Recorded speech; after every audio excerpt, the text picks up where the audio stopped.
Gordailu batean aurrezten duzunean, zure dirua pixkanaka hazten da. Funts batean inbertitzen duzunean berriz, errentagarritasuna lor dezakezu, naiz eta hori hainbat gauzaren mende egon. Eta badago aldi berean aurreztu eta inbertitzea, orain bai. Hautatu dena, funts baten aukerak eta gordailu baten ordainsaria. 50-50, funtsa gehi gordailua. Aukeratu dena, informazio gehiago laboralkutxa.comen.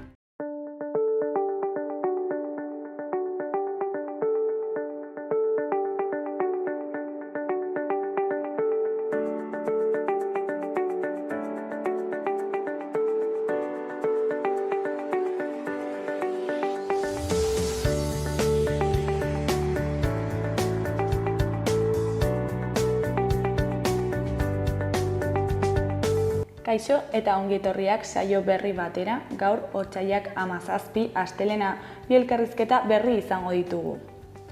Gure lehenengo elkarrizketan Olaia eta Anarekin egongo gara, Ezkaba eta Barainaingo aurreskoletatik datozenak. Bi aurreskola hauetatik 0-3 zikloaren defentsa eta 2 urteko aurrak aurreskoletan jarraitzeko beharra nabarmendu dute eta honen inguruan hitz egingo dugu haiekin. Eta gure bigarren elkarrizketan Idurre Eskizabelekin egongo gara, Euskalgintza Kontseiluaren idazkaria dena.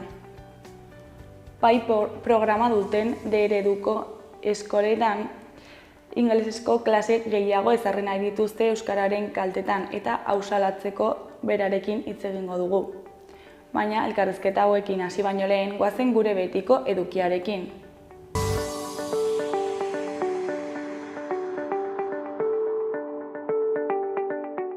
Goazen orain gaurko efemerideekin. Gaurko egun batean, 1600ko otsailaren 17an, Erromako inkisizioak sutan erre zuen eguzkia izar bat besterik ez zela adierazi zuen Giordano Bruno. Teologo, astronomo eta matematikaria heresiaz kondenatu zuten. Astronomian Kopernikoren eredua hobetu zuen. 1582an atxilotu zuten eta epaitu ostean sutan erre zuten. 8 urtez eduki zuten espetxeratua epaiketa antolatzen zen bitartean, Veneziako auzitegiraren pean, blasfemia, heresia eta inmoraltasuna egotzita. Epaiketan bere ideiei trinko eutsi zien Brunok. Urte batzuk geroago, 1909ko otsailaren 17an, Jeronimo izenez bataiatu zuten apatxeen buruzagia hil zen 80 urterekin. Bere izena goiale zen eta arrautsi egiten duen pertsona esan nahi du txirikatsua hizkuntzan. Bere izena goiale zen eta arrausi egiten duen pertsona esan nahi du txirikaua hizkuntzan. Mexikoko militarrek ama, emaztea eta seme-alabak hil zizkiotenean bizitza zurien kolonialismoaren aurkako erresistentziara bideratu zuen. Hil aurretik bere autobiografia diktatu zion S.M. Barrett kazetariari. Egun berean baina 1937an, frontetik guda trofeo gisa eramandako etsaiaren misil bat lehertu zuen ezustean Bilboko JSU kazeria komunista eta sozialisten batasunaren egoitzan. 36ko gerra betean, Areatzako 3 zenbakitan batzar exekutiboa bilduta zegoen 5etan. Agustin Zapiarin euskal herritarra, Tifon Medrano eta Rodríguez Cuesta Madrileko delegatuak hil ziren ezbeharrean. Eta bukatzeko 1980ko otsailaren 17an, La Voz de España egunkaria itxi zuten, Falangearen egunkaria Donostian. Frankismoaren komunikazio organo nagusia zen Gipuzkoako hiriburuan. 1936ko irailean La Voz de Gipuzkoa eta Konstantzia egunkarien makineria lapurtuta eratu zuen karlista talde batek Donostian, eta berehala Falange eta Jonsek hartu zuen kontrola. Itxiera gobernuaren erabaki politikoa izan zen, eta eskuineko beste komunikabide proiektu bat indartzeko baliatu zuten, El Diario Vasco. Egunkari hartan lan egiten zuten hainbat ezkerreko kazetarik La Voz de Euskadi eratu zuten, Pepe Reiren zuzendaritzapean.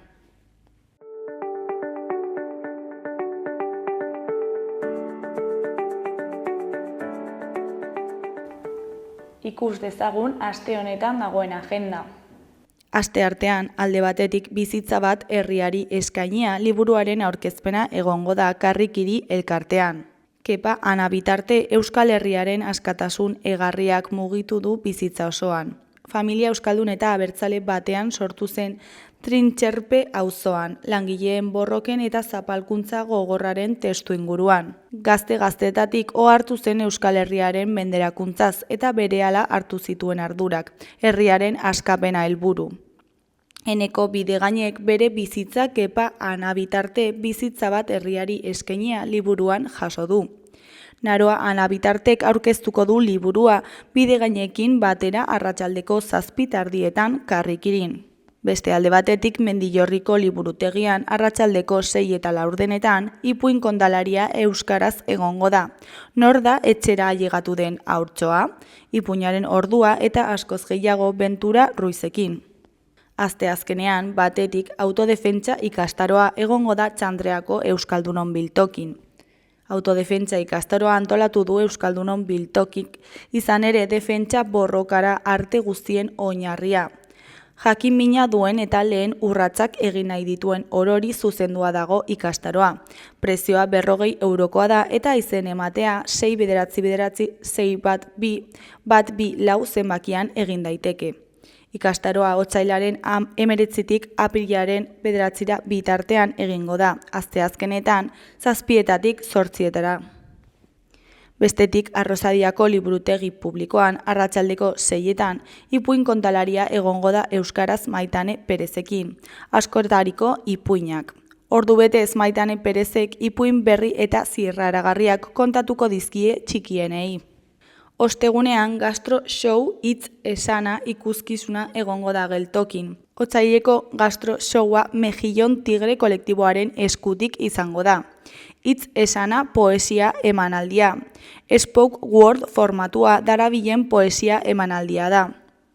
Bigorputz 15 pieza individual eta poesia emanalditik baino kontzertutik gertuago egon nahi duen formatua. Esateko ez baita gauza handirik behar, zeharkatzen gaituzten bizipenak piezen muinean kokatzea. Etxe bizitza, sexu, indarkeria, gorpuztasuna, idoloak, erreferenteak. Hitz soilak eta noizbehinka musika nahasian. Emanaldiarekin batera Anizko Jauregia esnekiak proiektuko produktu ekologikoekin egindako laupintxo dastatu ahal izango dira. Sarrerak erosi daitezke dagoeneko. Ostiralean alde batetik Infiltrats izeneko proiekzioa egongo da Matalazen. Matalazen Infiltrats dokumentala pantailaratuko dute arratsaldeko 7:00. Beste alde batetik Belarra bengoko kontzertua egongo da Indara aretoan. Orain arte egindakoarekin hautsi eta bere alde pertsonalena islatu du disko honetan bengok. Artistak bere jatorri euskaldunaz harro belarra bezalako sinbolo bat aukeratu du lan hau izendatzeko. Belarra urruinan sortzen den olatu erraldoia da eta fenomeno hau ez da ohikoa. Artistarentzat olatu izugarri honek aurrera jarraitze hori islatzen du. Dena atzean utziz. Arratsaldeko 10:00 gutxietan Indaran izango da bengo belarra aurkezten. Gainera, kiliki freskorekin batera izango da, DJ set bat izango delako bere eskutik. Larunbatean alde batetik arratsaldeko 7:00 Brigade Loko kaleko urdangak eta azken sustraiak taldeen kontzertua egongo da Totemaretoan. Brigade Loko kaleko urdangak eta azken sustraiak batera izango dira Totemenko kontzertuan. Brigade Loko taldeak bide baten esanaia lana kaleratu du berriki eta lanaren aurkezpen biran Iruñeko kontzertuan beste bi taldeak izango ditu bidelagun. Igandean, Izadei izeneko ikuskizuna egongo da Zizur Nagusiko kulturetxean. Izadi natura da euskaraz. Oda bat da zentzumenen munduari. Paisaia soinudun eta zentzumenezko bidaia bat gorputzaren hizkuntza primitiboaren bidez. Mugimenduz, kolorez, soinuz eta ehunduraz betetako arima ferekatzen duten olerki bisual laburrak ikusiko ditugu, bata bestearen atzetik. Urte batetik 6 bitarteko aurrentzat arratsaldeko 6:00 Zizur Nagusiko kulturetxean.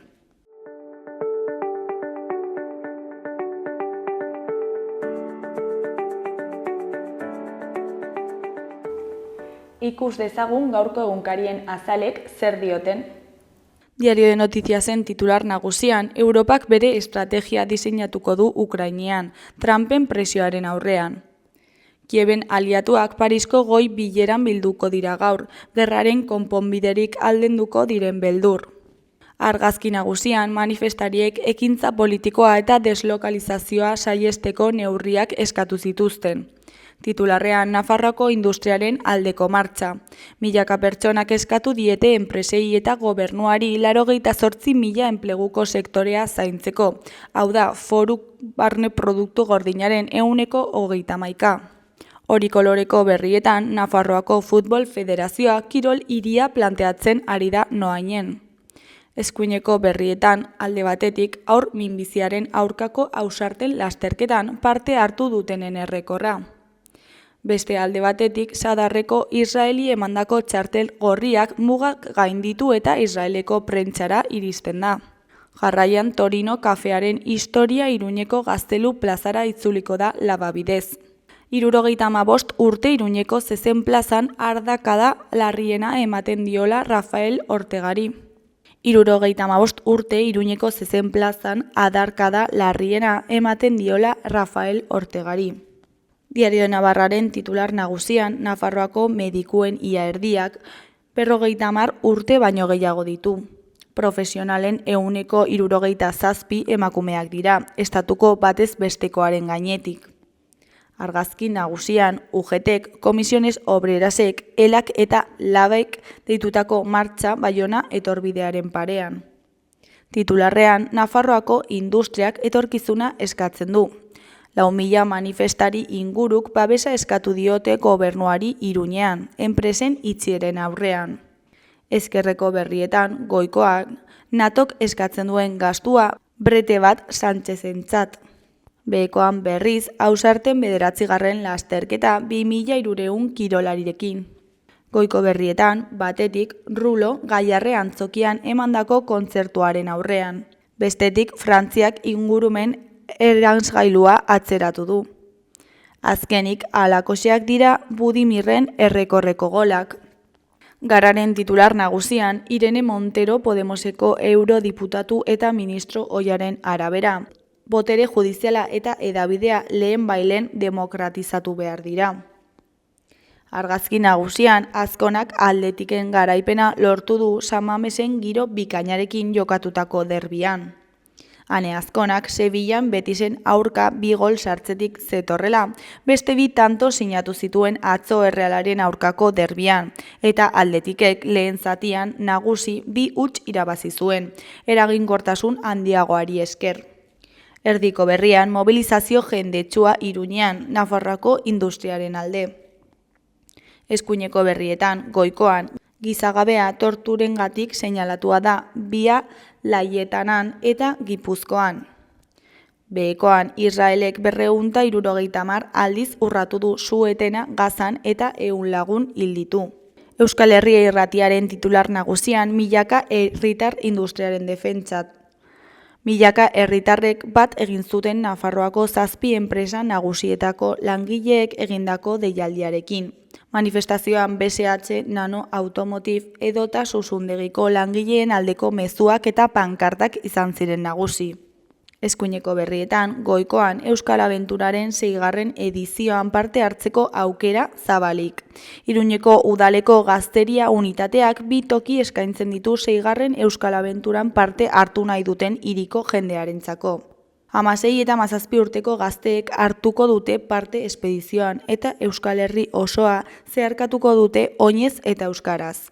Euskal Autonomia Erkidegoa, Nafarroa, Lapurdi, Behe Nafarroa eta Zuberoa. 2025ko uztailaren 1-tik 31 izanen da. Behekoan, ekainaren 1 atzeratu dute iparraldetik zirkulatzeko ingurugiro agiriaren derrigortasuna. Apirilean zen sartzekoa araua, baina atzeratzea erabaki dute. Derrigorrezkoa izanen da ibilgailuetan agiria eramatea, ez soilik hiri eta herri nagusienetan sartu ahal izateko, baita kostalde osoko errepideetan mugitu ahal izateko ere.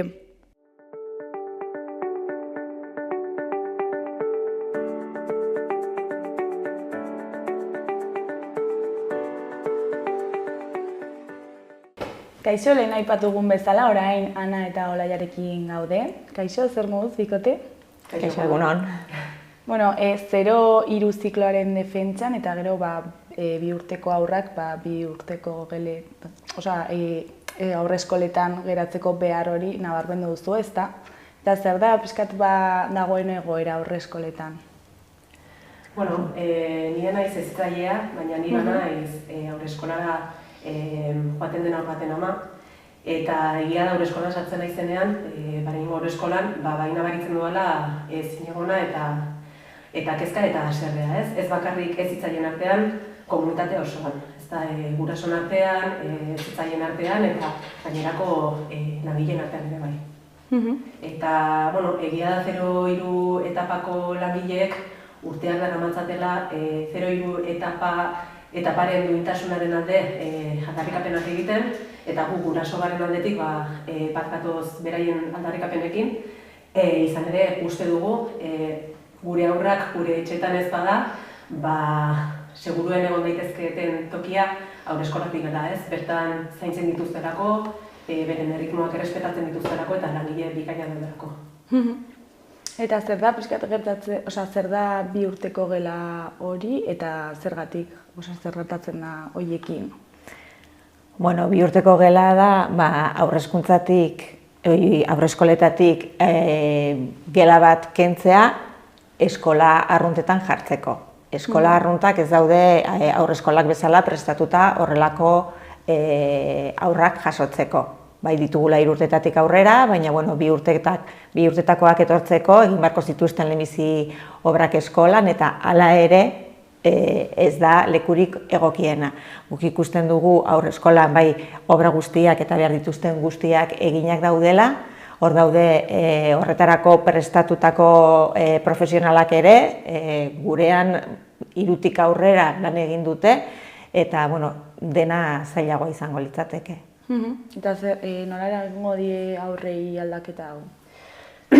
Bueno, haurrak dira lehenbiziko kaltetuak, ez? Hori argi dago eta beti jartzen dugu fokoa beraietan, ez dira bakarrak, baina bueno, aurrei dagokienez, gaur-gaurkoz daukagun informazioaren arabera, aurtengo ikasturtean, 24. ikasturte honetan, Nafarroako departamentuak erabaki zuen Nafarroako sare publikoko 3 ikastetxeetan horrelako 2 urteko gela pilotajea ezartzea, eta dakigunen arabera eremu bakar batean egongo lirateke ikastetxe publikoetako zentrotan diot, gela bakar batean egongo lirateke ordu askotan jolasten, kaka egiten, bazkaltzen, siesta egiten, gainerako gizartearekin, gainerako zentroarekin inolako harremanik gabe, hori hasteko. Bestetik, kontuan hartu beharra daukagu, Anak esan duen bezala, naiz eta ikastetxe publikoetan, 3-12 ikastetxe horietan, gela bat atondu 2 urteko gelakoentzat, azken batean ikastetxea oso eraikin handia da, jendez beteta dago, eta pentsatu behar dugu askotan, inkluso 3-6 urteko ziklo horretan bitarteko haur batzuen kasuan, oraindik ere kostatzen zaiela ikastetxeera sartzea, ez? Eremu handia delako eta batzutan igual deseroso sentitzen direlako, pentsa dezagun 2 urtekoen kasuan zer gerta litekeen, ezta? Gero prozesuen azelerazioa eta ikaskuntzen goiztiartasuna sustatuko luke. 0-3 etapan egia da, ez direla hainbeste zentratzen adinetan, ez? 2 urtekoa urte bat hartzen dutela etapa osorik izango balitz bezala, ez? Horrela izan behar duelako orduan, ez dute goiztiartasun hori, ez dute berehalakotasun hori sustatzen, baizik eta haur bakoitzari egokitutako erritmoak errespetatzen ditu.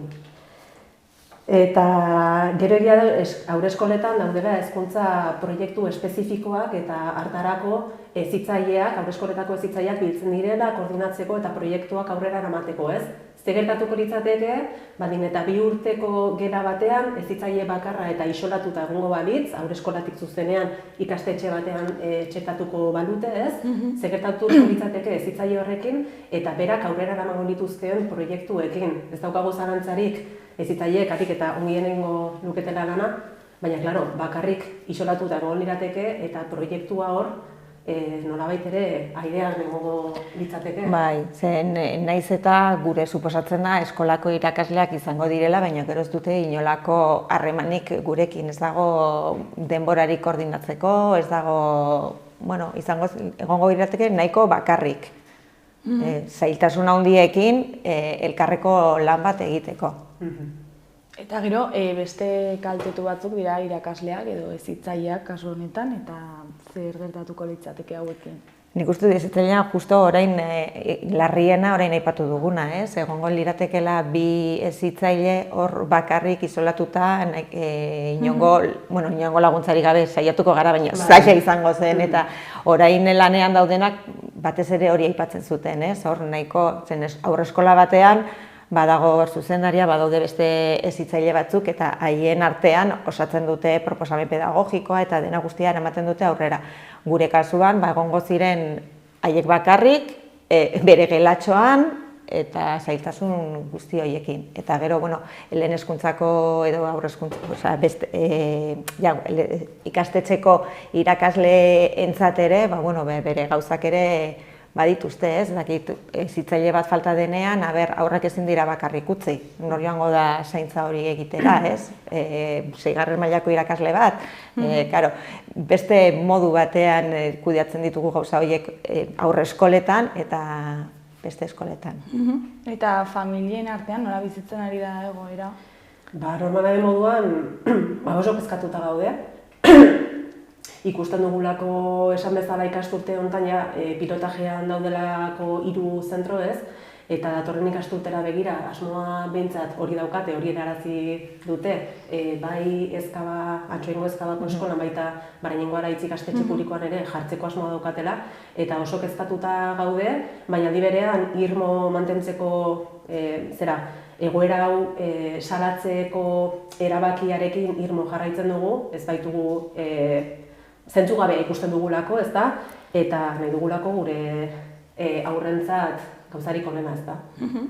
Eta zergatik uste duzu planteatu dutela hau Hezkuntza Departamentutik? Hori jakin nahiko genuke. Haiek esaten duten gauza bakarra da eskaera igo nahi dutela. Orain 0,3 doanekoa da, eta orduan plaza gehiago eskaini nahi dituztela. Hori da eman diguten arrazoi bakarra. Besterik ez, atzetik zer egon aldeen, agian pentsatuz batzuk, batez ere 0,3koek badituzte hor bere susmoak eta ez, baina guri behintzat esan diguten gauza bakarra hori da. Eta aurtean tokatzen zaigula D eredukoei, zen iaz AG ereduan egin zuten. Eta hitz egin duzu AG ereduko irakasleekin eta familiekin, nola eraman duten? Horretan ari gara informazioa bilatzen saiatzen, eta batez ere hori horrelako erabakiak hartzeko garaian ikustu dut izan behar dugula edo izan beharko luketela, ez? Hezkuntza komunitate osoaren eta adituen eta horretan egunerokotasunean lanean aritzen diren bai hezitzaile, bai irakasle, bai guraso, ez? Eta komunitate osoaren feedbacka eta informazioa izan beharko luketela eta entzun pixka bat etapa bakoitzaren beharrei eta nahiei, ez da? Eta modu horretan erabakiak zentzuzkoak izango lirateke. Eta ikusten dituzue aurreskolak arriskuan? Nik ez dakit aurreskolak arriskuan, baina bai eredua arriskuan, ez? Bai, gutxietsi egin nahi dute, ez da? Bai, nik uste dut, ez dakit zergatik, baina eraman nahi dituztela 2 urteko gelak eskoletara, eta aurreskolak utzi bakarrik 0,2 urtekoentzat. Bai, moldatu behar baldin badituzte ikastetxeak ere moldatu daitezke aurreskolak, ez? Kasu horretan, jende gehiago sartzeko, ez? Erabat ados, eta hori behintzat Barainenen daukagun sentimendu hori da, ez da? Azkeneko urteetan itxaron zerrendak egon dira D ereduko aurreskoletan, beharrak zeudelako, eta uste dugu, zuk esaten duzuna, ez da? Berez beharko genukeen aguk, Barainenen ziurtatzeko D eredua matrikulatu nahi duen edonork aukera izan dezan, eskatzen duguna da aurreskolak egokitu, ez da? Modu horretan hartu ahal izateko ariketa ikasle gehien, eta kasu horretan bai, Anak esan duen bezala, unibertsaltasunean oinarrituta haur guztiak matrikulatu ahal izateko. Ze hori da ere bai beste ustut Jimenok prentsan irakurri nuen, duela pare bat aste esan zuela, asmoa hortzegoela 2 urteko gelak ezartzeko, baina bai aipatu zuela unibertsaltasunaren kontzeptua edo aitzakia izango balitz bezala, ez? Eta guk argi utzi nahi dugu unibertsaltasunaren alde gaudela, baina etapa bakoitzean eta dagokion tokian, ez da. Bai, modurik egokiena. Guk ere uste dugu behar dela agian, ez dakit, guk ez ditugu datuak, hori ere eskatu dugu eta ez ditugu datuak. Baina beharra baldin badago, egin dezagun ongi, ez edozein modutan. Eta hitz egin duzue hizkuntza departamentuarekin, jarri zarete kontaktuan haiekin? Bueno, guri tokatu zaigunez, jarri ginen kontaktuan, haiek jarri ziren gurekin kontaktuan balorazioaren inguruan hitz egiteko. Informazioa eskatu dugunean zaila izan da, zeren ez haiek ere oraindikan ez dira argiak, esaten digute azkenekoan bilera bat eskatu genuenan esan ziguten, oraindikan ez dagoenez erabaki hartuta ez zutela beharrik ikusten, guk eskola bezala ere eraman genuen eskola kontseiluaren eta klaustroaren iritzia, ez dugu erantzunik jaso ere, eta hortan gaude. Eta hau ezarriko zen datorren ikasturterako? Bai, horregatik nahiko presaka dabiltza, ez? Guri arrazoi nagusienak horiek dira, plazoak eta lizitazioak eta horiek dira ematen dizkiguten arrazoiak. Haien asmoa da, udan obra egitea, datorren ikasturtean hasteko. Eta noiz hasi zen, egoera hau, noiztik zaudete hau salatzen? Guk jaso genuen oporretara joan, baina aurreko astean tei bat, eta hala izan zen. Eta gero ibili ginen, pixka bat hori, informazioa eskatzen alde batetik eta besteetik, edo guk ere mugitzen informazioa lortzeko, zeren esaten dizute, jarri behar dizugu 2 urtetako gela bat eskolan. Lehenengoan esaten duzu, zer da, hau ez? Ze implikazioak ditu, zer ez daki zer. Eta orduan ibili ginen pixka bat informazio hori bilatzen. Orduan urtarrilean nahikotxo bildu ginen, gure ikusi genuen, berak esan duen bezala, ez genuela zentzurik ikusten horrelako erabakiari, eta orduan hasi ginen pixka bat mugitzen eta. Eta kasu honetan, datorren urtean bakarrik Barañainen eta Antsoainen jarriko dituzte? Momentuz bakarrik jarri dira bi horiekin harremanetan, eta baldin badaude lizitazioak egiteko eta proiektuak egiteko ez dute astirik beste inon ere jartzeko, bai. Eta nora ikusten duzu etorkizuna? Egunen arabera. Nik optimista izan nahi dut. Pentsatu nahi dut egoera hau salatzeari esker, ikusarazteari esker eta mobilizazioari esker pixka bat pentsatu nahi dut. Akaso igual entzungo dituztela arrazoiak, hezkuntza esan bezala ez, hezkuntza komunitate osoa aintzat hartuko dutela eta oraindik ere uste dut garaiz gabiltzala edo garaiz abiltzala beraiek iritzi aldatzeko eta kaso pauso bat atzera emateko, baina egunaren arabera. Bai. Eta nik dugun kontseilaria ezagututa ere, nahiko ezkor, zeren asko kostatzen zaio atzera egitea, orduan. Eta bitartean mobilizatuko zarete, ez da? Bai, horretan jarraituko dugu. Bai, hasi Anak esan bezala, iaia erabakia jakin bezain laster, elkartu ginen bai Ezkaban eta baita Barañainen ere. Hasieran, niko joan dut asanblada batera ditu gintuztela eta jendetza elkartu ginela. Ideia politak agertu ziren, kezka handia zegoen. Guraso partetik, hezitzaien partetik, jantokiko langileen partetik, garbitzaien partetik, azken batean dena gaude, ez? Bola horretan, ez dakit nola esan, eta Ezkeazten zarenean ikusten duzu ze implikazioak dituen, ez esan duzuna jantokia, dira gauza asko, gure kasuan, zuenean ere badaude udaletxeko langileak gure eskolan eta agian ere ordutegietan ere eragina izango du. Batzuetan ere ez dakigu ere irakasleen ordutegietan, hor daude gauza nahikotxo argitu gabe. Adibidez, Antsoaingo udala jarri zen kontaktuan departamentuarekin eta ez dute oraindik erantzunik jaso. Itzaki horrekin erabaki hartu gabe dagoela, hortxe jarraitzen dugu. Bueno, mobilizatzen jarraitzeko asmoarekin ere, ez? Bai. Behintzat hori. Bai, gu saiatzen, astero bi egunez konzentratzen gara, haur eskola eta ikastetxearen artean dagoen esio batean, oso simbolikoa delako guretzat. Hori batetik, sinadura bilketa egiten gara bi ikastetxeetan, eta astero elkartzen gara ere bai, gure artean, ekimenak ateratzeko asmoz, sentsazioak ere bai partekatzeko asmoz, eta horrela segitzeko asmoa daukagu. Bai, guk ezkaban ere aintzeko dinamika daukagu, ez? Astelehenetan egiten dira asanbladak, astelehenetak elkartaratzeak, eta, taldetxoak daude gauza mugitzen, eta... Ikusiko dugu zer gertatzen den azkenean, eta ja bukatzeko eta bolo biltzeko, zakit zerbait gehiago komentatu nahi zuen, jendeari zerbait esan. Nik, eskerrak eman nahiko nizkizuek ez zuei, egoera ikustarazten laguntzeagatik, salatzen laguntzeagatik eta hitza emateagatik.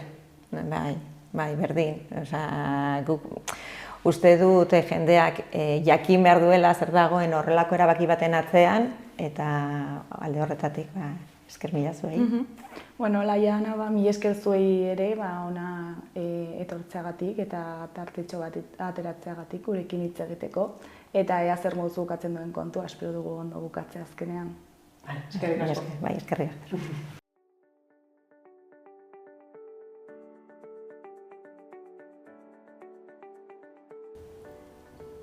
Gaurko eta biharko eguraldiaren iragarpena ikusiko dugu. Gaur, astelena eguraldiak hobera egingo du egunean zehar. Eguna hodei ugarirekin eta euri pixka batekin hasiarren goizean atertzera egingo du. Arratsaldean hodeiak gutxitu egingo dira, baina hala ere goi hodeien tarte hodeitsuak geratuko dira zeruan. Goizean hegoaldeko haizea ibiliko da eta arratsaldean ekialdekoa. Temperatura maksimoak jaitsi egingo dira eta jaitsiera nabarmenegoa izango da Kantauri isurialdean. Asteartean hego-ekialdeko haizea bizi ibiliko da, bolada oso gogorrekin haizeguneetan, batez ere Gipuzkoa eta Nafarroako mugan. Kantauri isurialdean hegoaldeko haizearen eraginez tenperaturak gora egingo du eta hainbat tokitan maksimoak 20 gradu ingurukoak izango dira. Mediterraneo isurialdean berriz tenperaturak berdintsu jarraituko du edo gutxi jaitsiko da. Litekeena da egunaren lehenengo partean Ebro bailarako zenbait lekuetan lainoguneak eta behe-hodeiak agertzea. Gainerako tokietan erdi mailako hodeiak eta goi hodeiak izango dira nagusi.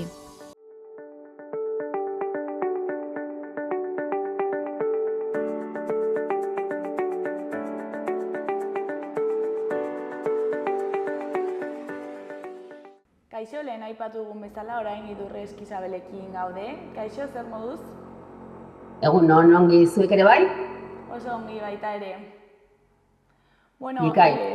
Ingelesezko klase gehiago ezarriko dituzte ereduan, ezta, euskararen kaltetan, pailegea daukaten ikastetxeetan, ezta? Bai, hala da, hori da pai programari atxikita iritsi zaigun azken albistea. Hain zuzen ere, D ereduko pai programa horietan, ordubete gehiago emango zaiola ingelesari, bai aurrezkuntzan eta bai lehen hezkuntzan, ez ordubete gehiago baizik eta ordu gehiago emango zaizkiola, baina horren ifrentzua, horren beste aldea da, euskarari kenduko zaizkiola, eta hori oso kezkagarria da Euskalgintzaren Kontseiluaren ikuspegitik. Eta zer da pailegea, azaldu dezakezu pixka bat? Berez pai ez da programa bat, eta hain zuzen ere Nafarroako gobernuak bere hezkuntza sistema eratzerakoan duela urte batzuk indarrean jarririkoa, ezta? Horko abiaburua da, ingeles klase indartuak ematea, bai aurrezkuntzatik hasita, promesa batekin, ezta? Ingelesa ere, badaude bai programak baita ere, frantsesa edo alemaniera eskintzen dutenak, hau da, atzerriko hizkuntza baten jakintza sendoarekin. ateratzeko aurrak, ezta? Promesa horrekin. Baina hasieratik euskalgintzaren ikuspegitik eta hezkuntzako eragile askoren ikuspegitik argi ikusi da programa horren helburua ez dela ingelesa edo atzerriko beste hizkuntza batzuk indartzea, ikasle eleaniztunak indartzea, baizik eta euskararen kontra aritzea. Eta hori frogatzen duten hainbat adibide ditugu. Abiaburuan, nolabait programa hau indarrean jartzen delako, indarrean ziren ereduei kalte egiteko. Hau da, euskararen normalizazioaren bultzatzaile ziren hezkuntza ereduari kalte egiteko. Era berean, bai programak emaitzetara lotuta ikusi da atzerriko hizkuntzaren jabetzean ez dela jauzi kualitatibo handirik gertatzen. Ikastetxeetan arazo handiak sortzen ditu ikuspegi pedagogikoaren aldetik, ikasleen segimentuaren aldetik, ikasleen garapenaren aldetik, eta hori hezkuntza komunitateak hainbat tokitan behin da berriro salatu du. Eta diodan bezala, euskararen irakaskuntzaren eta euskararen normalizazioaren kontra egiteko bide bat da. Eta hau da, orain gertatu dena, urrats bat gehiago ibilbide horretan, ezta? Ze bai ez da eredu bat, ez da hizkuntzea loturiko ikasteredu bat, baizik eta diodan bezala programa bat da. Orduan, badaude bai programak A ereduari lotuak, D ereduari lotuak eta D ereduari lotuak. Guretzako ikaragarri kezkagarria da Hezkuntza Departamentuaren, Nafarroako Hezkuntza Departamentuaren azken urratsuri zeinetan bai aurre hezkuntzan eta bai lehen hezkuntzan gehitu egiten dituen ingelesari ematen zaizkion gutxieneko orduak. Baina lehen aipatu dudan bezala, horren diferentzua eta horren arazoa da euskarari kentzen zaizkiola.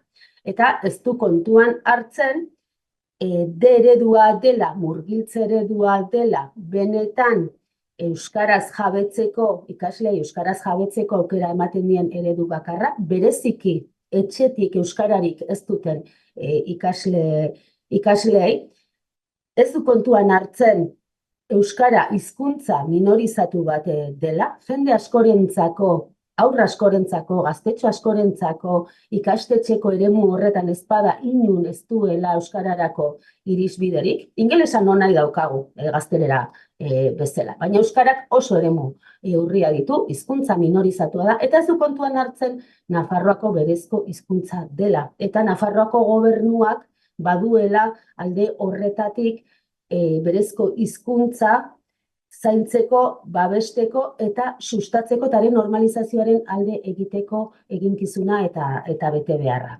Beraz, hortik dator, gure kezka, gure kexua eta gure salaketa. Eta noiz hartu zen indarrean pai lege hau eta zeren arabera ezartzen da ikastetxe batzuetan eta beste batzuetan ez? Bueno, badira urte batzuk, eta diodan bezala, hasieratik euskalgintzatik badaukagu kezka hori eta hasieratik, eta ez euskalgintza bakarrik, baizik eta hezkuntza eragile gehienak kezka horrekin dabiltza. Ze ez da bakarrik euskararen normalizazioari eragiten diona, baizik eta ikasle askoren ibilbidean eta irakasle askoren garapen eta ikastetxe askoren zera pedagogi proiektuak aurrera eramateko galga da.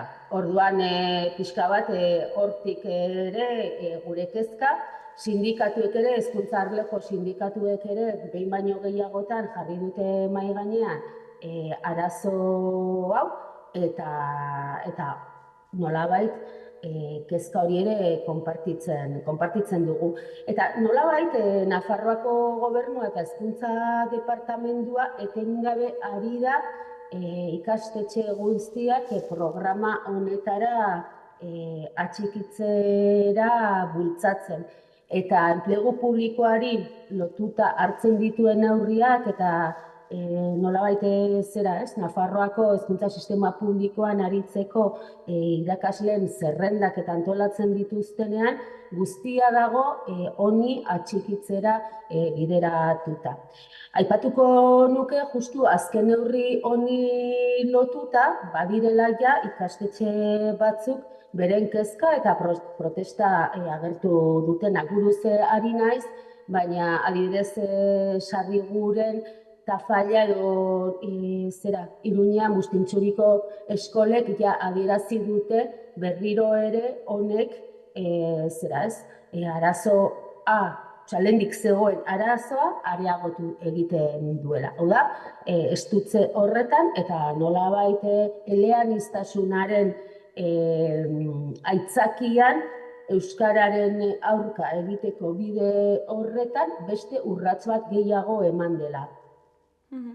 Eta ikastetxe horietatik kezka agertzen bada, ezin dira atera programa horretatik? Horre, bakizue gauzak ez direla askotan sinpleak izaten, ezta, eta Nafarroan badakigu nolabait hezkuntzako eragileek eta euskalgintzako eragileek hezkuntza departamentuarekin norberaren arazoak, nahiak, helburuak planteatzen direnean, ze traba topatzen diren, ezta. Esate baterako beste arazo nabarmen bat ez dagoena nolabait hitzez edo justuki pairi lotuta, baina arazo beraren beste adartxo bat dena da momentu honetan ereduak eurak zabaltzeko eta indarrean jartzeko dauden arazoak, ezta. Uxue Barkosen gobernuaren garaian onartutako lege baten arabera, teorian aski da herri bateko eta berdin du Nafarroako ze eremutakoa den, eremu euskaldun izendatutakoa, eremu misto izendatutakoa edo eremu ez euskaldune izendatutakoa den aski da guraso kopuru batek, familia kopuru batek beren aurrak D ereduan matrikulatzea nahi dutela adieraztea, gero lerro hori indarrean jarri dadin, ezta? Baina urteetako esperientziak erakusten diguna da gurasoek urrats hori egin eta bideratu bitartean eta gauzatu bitartean halako egitasmo eta nahi mordo bat erori egiten direla, ezta? Ze hezkuntza departamentutik etengabe trabak ezartzen dira hori gauzatu ahal izateko. Eta gainera gero eta baldintza gehiago ezartzen dira bide horretan, ezta? Herri askotako adibideak eta guraso askoren borrokak ditugu horretan, ezta?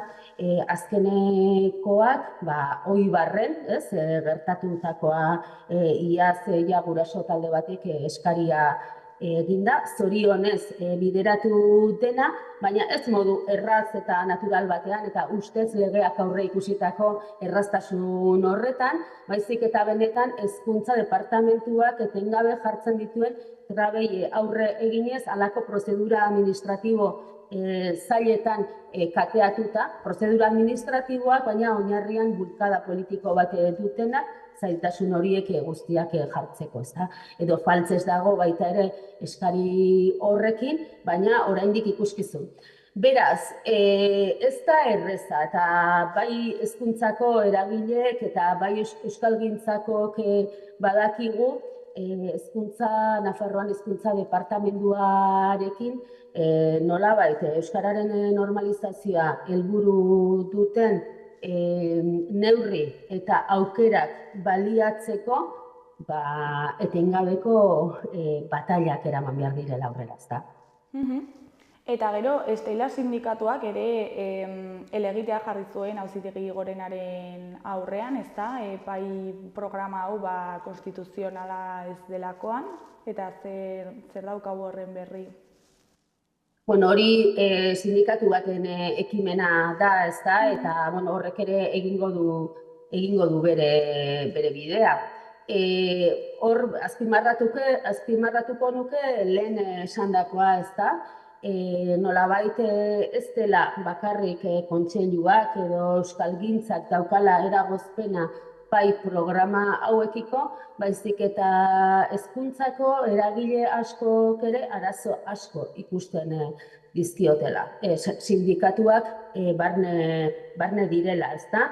Sindikatuak, adituak, pedagogoak, zalantzak ikaragarriak dira. Bai, ez bakarrik euskararen normalizazioaren ikuspegitik, hori ere, bai, eta hori auzi garrantzitsu bat da, baina baita ere, eskolen eskaintza pedagogikoari lotuta eta horren bestez ikasleen ibilbide pedagogikoari lotuta baita ere. Eta zuei iruditzen zaizu ez dela konstituzionala? Bueno, hori ez da kontseiluak esan behar duen zerbait, ez da. Guk dakiguna da euskararen normalizazio eta biziberritze prozesuari traba handi bat ezartzen diotela pai programek.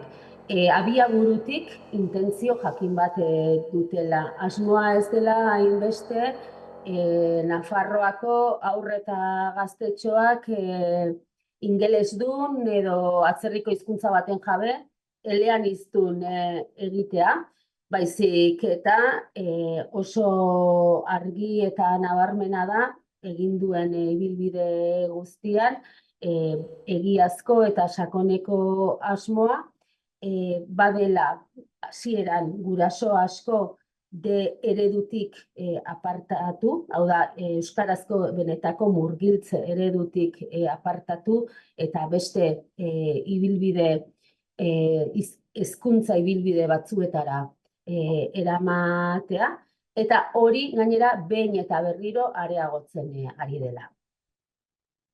Eta gero bestalde batetik nola eragiten die irakasleei?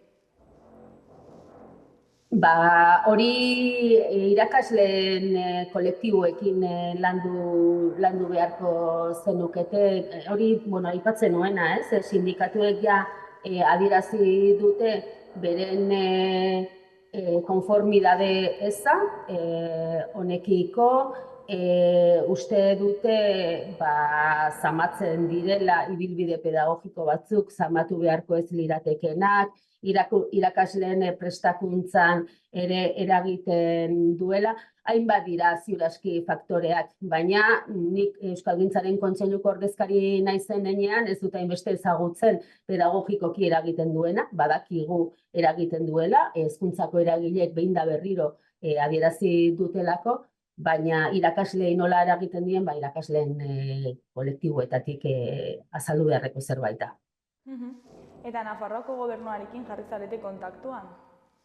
Nafarroako gobernuko hainbat instantziarekin etengabe daukagu harremana eta behin eta berriro adierazi diegu pai programaren buruz egiten dugu irakurketa. Hezkuntza departamenduarekin gure interlokuzioa ez da erreza, ez bakarrik paiei dagokiola, lehen aipatu dut ereduak zabaltzeko berez erraza izan beharko luken ibilbide horretan zer zailtasun dauden, eta diodan bezala interlokuzio hori Euskalgintzarekiko ez da erresa eta ez da xamurra. Eta nola ikusten duzu etorkizuna? Gure ahalegina da, pixka bat ez, ia erabat panorama hau aldatzea, ezta? Guk uste dugu Nafarroan ere hezkuntza sistemak euskararen normalizazio eta biziberritzean eragiteko giltzetako bat izan behar duela. Lehen aipatu dudan bezala, Nafarroako berezko hizkuntza delako euskara, ezta? Eta alde horretatik, gure kontseiluak dauzkan eskariak garbiak dira. Batetik murgiltze ereduak zabaltzeko eta alde horretatik guraso eta herritar askoren aldetik dagoen eskariari erantzun egin behar zaio, eskaria dagoelako eta erantzutea ezinbestekoa da. Eta badago beste gako bat, beste auzi bat, oraindik Nafarroan 10 ikasletik 6 ez duela bere ikasketa ibilbide guztien inolako harremanik euskararekin. Hor uste dugu arazo handi bat dagoela, ezagutzen ez dena nekez estimatu, nekez apreziatu daitekeelako, ezta? Orduan uste dugu Nafarroan hezkuntzaren etorkizunera begira badagoela oso urrats garrantzitsu bat egiteko, eta da gutxienez Nafarroako haur eta gaztetxo guztiek beren ikas ibilbidean zehar euskararekin gutxieneko harremana izatea bermatzea. Eta etorkizunera begira, etorkizun hurbilera begira, horiek dira gure lanketa esparruak. Eta zeintzuk dira pixkat pausoak hori lortzeko? Pausoak hori lortzeko, lehenik eta behin, euskaltzaletasunean arilkatzen garen eragileak, bai eragile sozialak, bai hezkuntzakoak, hor kokatzea,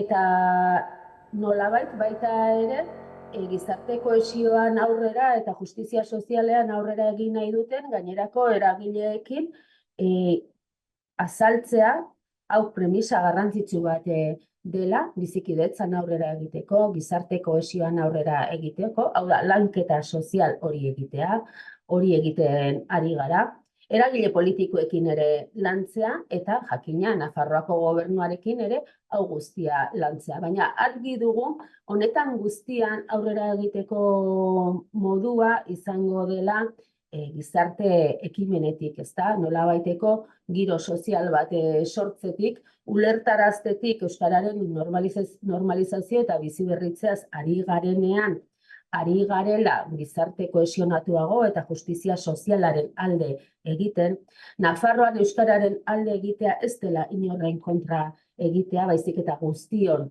alde egitea, eta guztiontzako ezagutza hori bermatzea dela horretarako lehendabiziko urratsa. Beraz, lanketa soziala eta lanketa sozial horretatik abiatuta, eragite politikoa da gure ibilbidea. Idurre, ja bukatzeko, ez dakit zerbait gehiago komentatu nahi duzun, edo jendeari zerbait esan? Pixka bat aipatu dut zera, ez? Kontseiluaren ikuspegitik hau guztia nolabait gizarte gintzatik pasatzen dela, ez?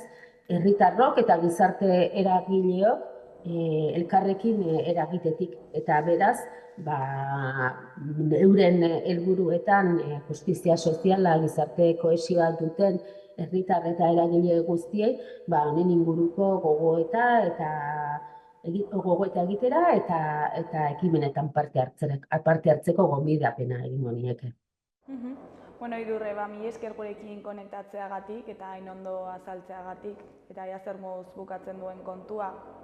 Eskerrik asko. Ondo segi, agur. Bai, berdin, agur.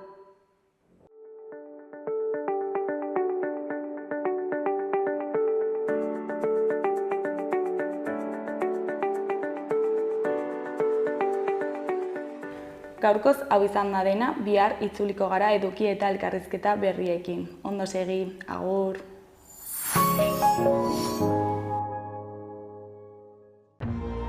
Gobierno de Navarra. Nafarroako gobernua. Gordailu batean aurrezten duzunean, zure dirua pixkanaka hazten da. Funts batean inbertitzen duzunean berriz, errentagarritasuna lor dezakezu, naiz eta hori hainbat gauzaren mende egon. Eta badago aldi berean aurreztu eta inbertitzea, orain bai. Hautatu dena, funts baten aukerak eta gordailu baten ordainsaria. 50-50, funtsa gehi gordailua. Aukeratu dena, informazio gehiago laboralkutxa.comen.